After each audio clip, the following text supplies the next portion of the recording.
une petite pause vitaminée, en café, et en toi.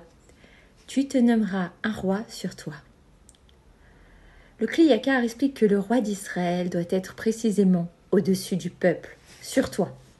Il doit dominer le peuple et lui inspirer de la crainte, afin qu'en tant que dirigeant, il n'en vienne jamais à flatter quiconque pour lui plaire ou le séduire. Seule la vérité doit guider ses pas.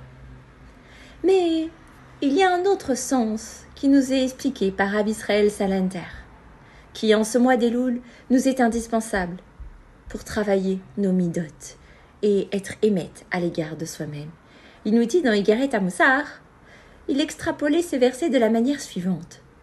À chaque individu, d'après lui, tout homme est le juge de sa propre attitude et il doit rendre des verdicts sur son propre compte.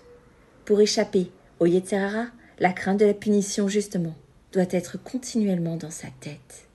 Ou, lors de ce mois d'Elul, savoir que, dans quelques jours, il va être jugé à Rosh Hashanah.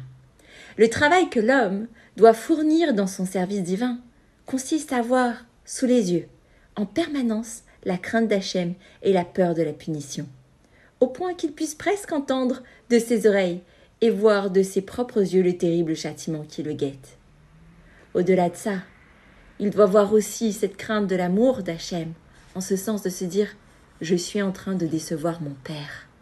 Au-delà du roi, je déçois mon Père, celui qui me donne tout, celui qui m'aime.